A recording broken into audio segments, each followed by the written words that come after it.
BA प्रथम वर्ष संस्कृत के छात्र छात्राओं, आपके द्वितीय प्रश्न पत्र के भारतीय संस्कृति के मूल तत्वों का क्रमबद्ध अध्ययन करते हुए संस्कार का विषय जो आपका चल रहा है, उसमें कल तक हमने पढ़े 6 संस्कार। आज हम 7वां संस्कार अन्नप्राशन संस्कार पढ़ते हैं। सभी बच्चे ध्यान से सुने कि 6 माह की आयु के उपरांत शारीरिक विकास के निमित्त शिशु को माता के दूध की अपेक्षा अन्य भोजन की अपेक्षा होती थी, आज भी होती है। इस निमित्त छठे मास अन्नप्राशन का विधान किया गया था। सुश्रुत ने लिखा है कि षण्मासन च अन्नम प्रासीयेत लघु हितम च। परवर्ती काल में शिशु को पहली बार भोजन कराने की प्रथा ने धार्मिक महत्व ले लिया और कालांतर में अन्नप्राशन एक महत्वपूर्ण संस्कार बन गया। डॉक्टर राजबली पांडे लिखते हैं कि अन्नप्राशन संस्कार को उसका कर्मकांडीय आवरण सूत्र काल में प्राप्त हुआ। सूत्रों में संस्कार के काल, भोजन के प्रकार तथा उच्चारण किए जाने वाले मंत्रों का विधान किया गया है। उत्तरकालीन स्मृतियां एवं पुराण तथा निबंध उक्त नियमों का कतिपय परिवर्तन कर देते हैं, जबकि पद्धतियां उसी कर्मकांड का अनुसरण करती हैं। यद्यपि सामान्य रूप से संस्कार का समय छठा मास बताया गया है, तथापि लोगाक्षी इस संदर्भ में विशेष बतलाते हैं। उनका मत है कि जब शिशु की पाचन शक्ति का पूर्ण विकास हो जाए तथा दांत निकल आए हों, तभी अन्नप्राशन संस्कार किया जाना उचित है, क्योंकि दांत ही शिशु में ठोस अन्न ग्रहण करने की क्षमता के विकसित होने की सूचना देते हैं। इस संस्कार की कर्तव्यता में बालकों के लिए सम तथा बालिकाओं के लिए विषम मास विहित थे। इस संस्कार में शिशु को प्रथम बार जो भोजन दिया जाता था वह मधु, घी अथवा भात हो सकता था, जैसा कि मार्कंडेय पुराण में निर्दिष्ट है। मध्यवाज्य कनकोपेतम पासीयेत पायसंतुतम। अन्नप्राशन संस्कार के दिन यज्ञ भोज्य क्षीर आदि तैयार कर सर्वप्रथम वाग देवता को पुनश्च ऊर्जु को आहुति प्रदान की जाती थी। तदुपरांत पिता शिशु की समस्त इंद्रियों की पुष्टि एवं तुष्टि के निमित्त प्रार्थना करता था। उसके पश्चात पिता बालक को यज्ञ भोज्य का शेषांश मौन पूर्वक हंत शब्द का उच्चारण करते हुए पृथक पृथक खिलाता था। बाद में ब्राह्मण भोजन एवं दक्षिणा के उपरांत इस संस्कार को संपन्न हुआ समझा जाता था।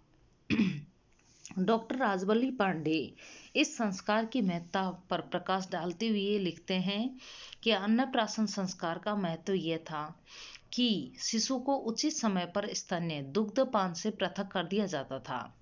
शिशु को पिता की स्वेच्छाचारिता पर नहीं छोड़ा गया था, क्योंकि इससे शिशु की पाचन क्षमता पर ध्यान दिए बिना अति भोजन से उसके शारीरिक विकास में बाधा पहुंच सकती थी। शिशु और माता दोनों को हित के लिए इस संस्कार द्वारा सामयिक चेतावनी दे दी जाती थी। अगला संस्कार है चूड़ा कर्म संस्कार। 8 नंबर। चूड़ा कर्म का तात्पर्य केश छेदन से है। यह संस्कार दीर्घायु, सौंदर्य लाभ व स्वास्थ्य की दृष्टि से किया जाता था।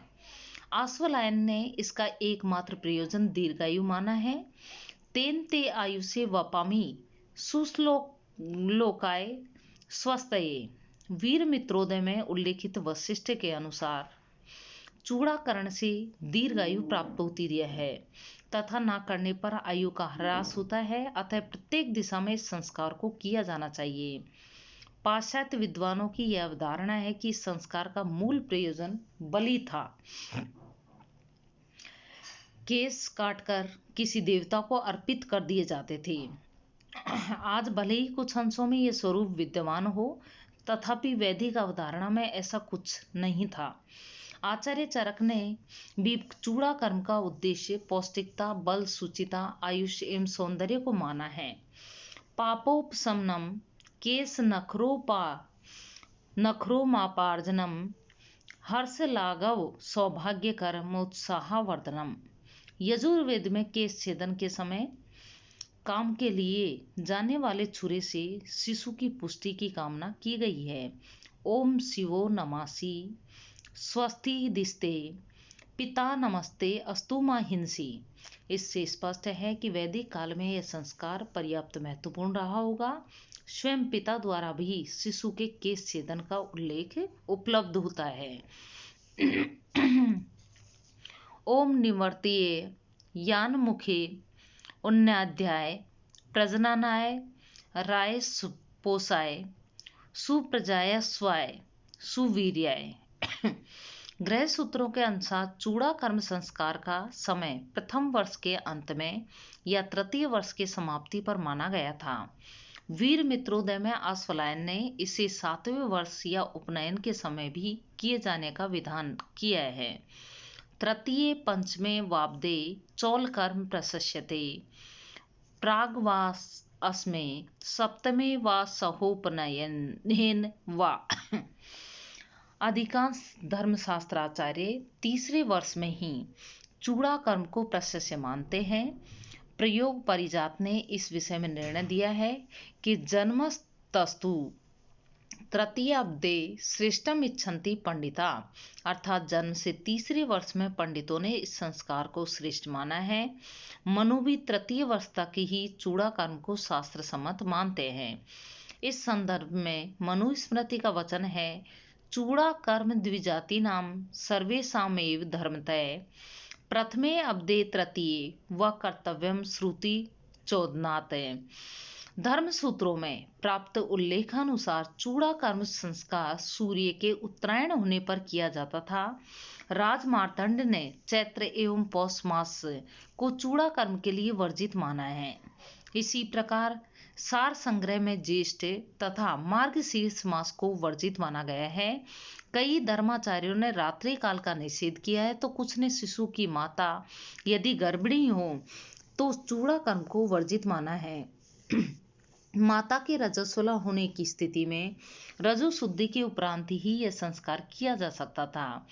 इस संबंध में वृद्ध गार्ग्य का मत है, विवाहे विधवा नारी जड़त्वम व्रत बंधने चौले चैव शिशो मृत्यु तस्मादेत्रयम् त्यजेत। अर्थात माता के रजस्वला होने पर, विवाह, उपनयन या चूड़ा कर्म करने पर नारी विधवा हो जाती है, ब्रह्मचारी जड़ हो जाता है तथा शिशु की मृत्यु हो जाती है। चूड़ा कर्म में छोर के साथ शिखा रखना सर्वाधिक महत्वपूर्ण कार्य था।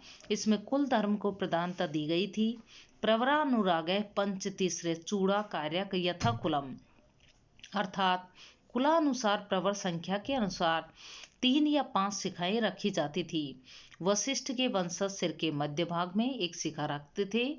भृगु के वंशज शिखा नहीं रखते थे। कालांतर में एक शिखा रखना हिंदुत्व का प्रतीक मान लिया गया है। हारित ने शिखा न रखने वालों के लिए प्रायश्चित रूप में तृप्त कृच्छ व्रत का विधान किया है। शिखाम छिन्दन्ति ये मोहाद द्वेषाद ज्ञानतो अपि वा तप्त कृक्षेण शुद्ध्यन्ति त्रयो वर्णा द्विजातीय। चूड़ा कर्म की कोई विशिष्ट विधि नहीं थी, तथापि किसी शुभ दिन शुभ मुहूर्त का निश्चय करके संकल्प, गणेश पूजा, नांदी श्रद्धा, श्राद्ध आदि कार्यों के उपरांत शिशु को स्नान कराकर नए वस्त्र धारण कराए जाते थे।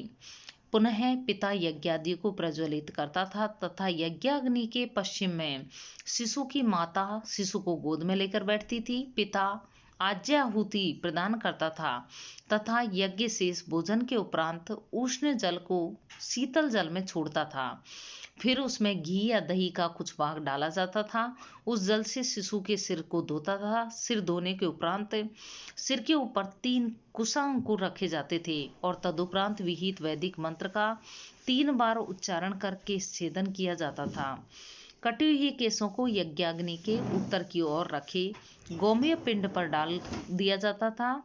बाद में केस सहित उस गोमेय पिंड को गौशाला में गाड़ दिया जाता था या जल में विसर्जित कर दिया जाता था। इस प्रकार संस्कार की संपन्नता के साथ ब्राह्मण भोजन एवं दक्षिणा का कार्य किया जाता था और शिशु के दीर्घायुष्य का आशीर्वाद प्राप्त किया जाता था।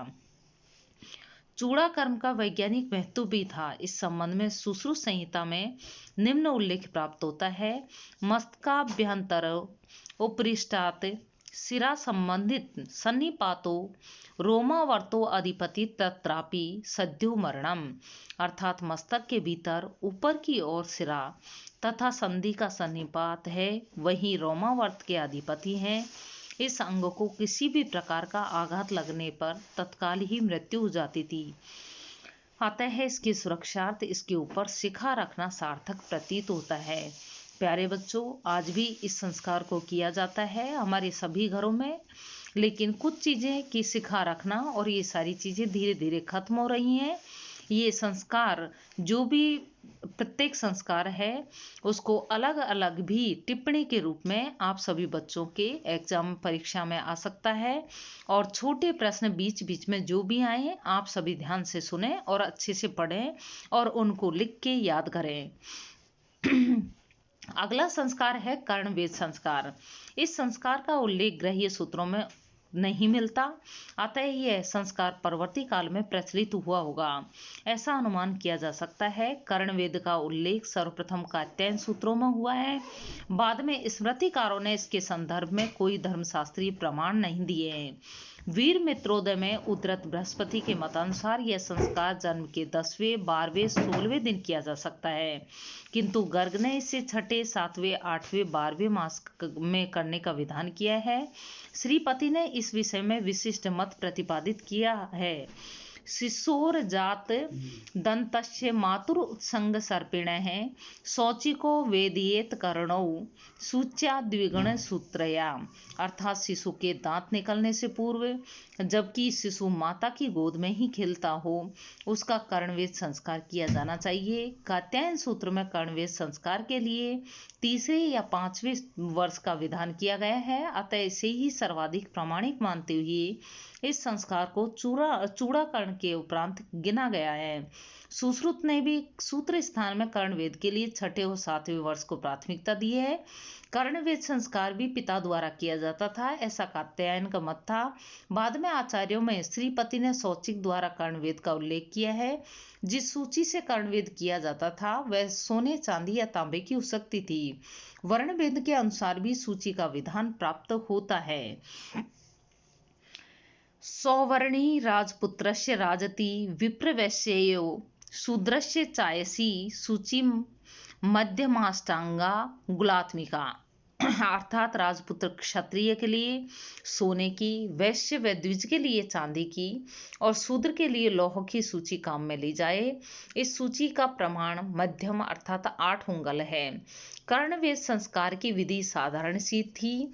किसी भी शुभ दिन शुभ मुहूर्त में मध्याह्न से पूर्व दिनार्ध भाग में शिशु को पूर्वाभिमुख बैठाया जाता था तथा कुल देवता की पूजा व नांदी श्राद्ध के उपरांत भद्रम कर्णे भी श्रृणुयाम देवाः मंत्र के उच्चारण के साथ पहले दायां कर्ण तथा बाद में बायां कर्ण छेदा जाता था।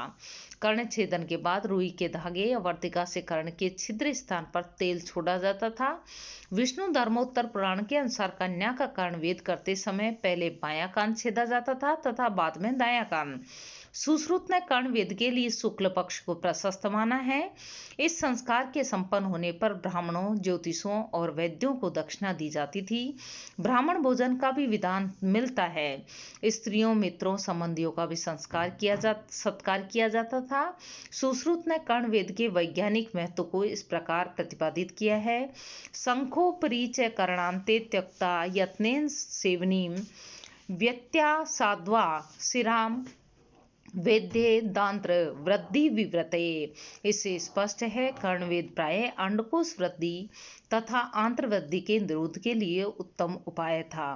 प्यारे बच्चों, ये संस्कार आज भी किया जाता है, लेकिन केवल लड़कियों में ही वो रह गया और धीरे धीरे वहां से भी ये खत्म हो रहा है। लेकिन फिर भी कुछ कुछ जगह पे और कुछ समाजों में या परंपरा के रूप में प्रचलित है। अब हम कल पढ़ेंगे विद्यारंभ संस्कार। आज इतना ही पर्याप्त है। धन्यवाद।